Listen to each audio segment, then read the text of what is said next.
അപ്പോൾ ഫ്രണ്ട്സ്, ഫുഡൊക്കെ കഴിഞ്ഞ് ഈ ഒരു സ്പോട്ടിലേക്ക് വന്നിട്ടുണ്ട്. ഇതൊരു ഹിഡൻ സ്പോട്ടാണോ എന്ന് ചോദിക്കരുത്.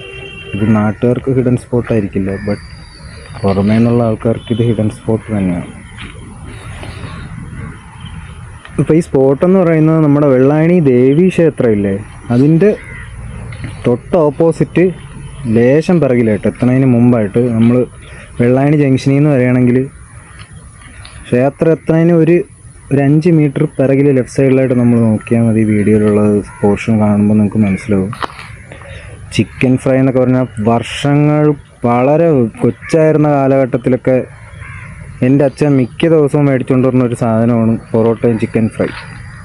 അതായിരിക്കും എപ്പോഴും പൊതുവെ, വേറെ അധികം ഇത് തന്നെയാണ് എപ്പോഴും വാങ്ങാറുള്ളത്. ബാക്കി പലതും മേടിക്കാറുണ്ടെങ്കിലും ബട്ട് എല്ലാവർക്കും ഇതാണ് ഇഷ്ടമായിരുന്നെന്ന് തോന്നുന്നു. എനിക്കങ്ങനെ പ്രത്യേകിച്ചൊന്നുമില്ല, എല്ലാം ഇഷ്ടമായിരുന്നു. അല്ലാതെ പ്രത്യേകിച്ച് പൊറോട്ട ചിക്കൻ ഫ്രൈനോടൊരു ഇഷ്ടമൊന്നും എനിക്കില്ല.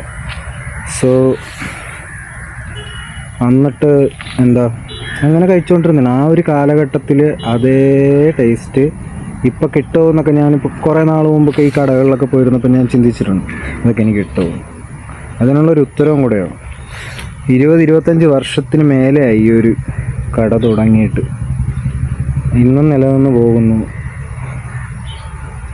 കിടുമെന്ന് പറഞ്ഞാൽ കിടിലൻ ടേസ്റ്റ് ആയിരുന്നു, നല്ല കിടിലൻ പൊറോട്ട ആയിരുന്നു കേട്ടോ.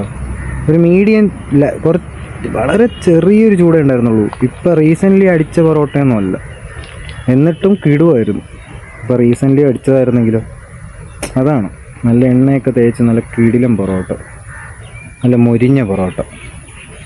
നമ്മളെ മൊരിഞ്ഞ പൊറോട്ടയും ഇവിടുത്തെ ആ ചിക്കൻ്റെ പൊടിയും കൂടെ ചേർത്ത്, അത് രണ്ടും എനിക്ക് ഏറ്റവും കൂടുതൽ ഇഷ്ടം ശരിക്കും പറഞ്ഞാൽ ചിക്കൻ ഫ്രൈ അല്ല, ചിക്കൻ ഫ്രൈയുടെ കൂടെ കിട്ടുന്ന പൊടി പൊറോട്ടയുടെ ഇടയിലും ആക്കിയിട്ട് നേരെ ആ ഗ്രേവിയിൽ മുക്കി കഴിക്കണം. കിടിലൻ ഗ്രേവി ആയിരുന്നു കേട്ടോ. ഞാൻ എല്ലായിടത്തുനിന്നും കഴിക്കണത് വെറും ദുരന്തം ഗ്രേവി ആയിരിക്കും, പക്ഷേ ഇത് കിടിലൻ ഗ്രേവി ആയിരുന്നു. അതാണ് എനിക്ക് ഗ്രേവിയിൽ വലിയ പ്രതീക്ഷ, ഇപ്പോൾ എവിടെ പോയാലും അങ്ങനെ അധികം ഇല്ലാത്ത ആളാണ്.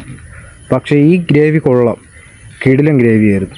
ഗ്രേവിയാണത്, ചിക്കനായിട്ട് ബന്ധമുള്ള ഗ്രേവിയാണ്, അല്ല ബീഫാണെന്ന് തോന്നുന്നു. എനിക്ക് ബീഫിൻ്റെ ഒരു ടേസ്റ്റ് ആയിട്ടാണ് ഫീൽ ചെയ്തത്, ഈ ചിക്കനായിട്ട് തോന്നിയില്ല, ബീഫിൻ്റെ ഗ്രേവി ആയിട്ടാണ് തോന്നിയത്. ആൻഡ് കിടുവായിരുന്നു. അല്ലെങ്കിൽ ബീഫിൻ്റെ ഗ്രേവിയുടെ ഒരു കിടിലൻ ടേസ്റ്റ് വേറെ, ചിക്കൻ്റെ ഗ്രേവിക്ക് അത് കിട്ടില്ല. സോ അപ്പോൾ അതൊക്കെയാണ് ഭക്ഷണമൊക്കെ കഴിച്ചു. ഞാൻ കഴിച്ചത് എന്തുവാ, 4 പൊറോട്ട, ചിക്കൻ ഫ്രൈ, പിന്നെ 2 ബാലൻസ് എനിക്ക് കഴിക്കാൻ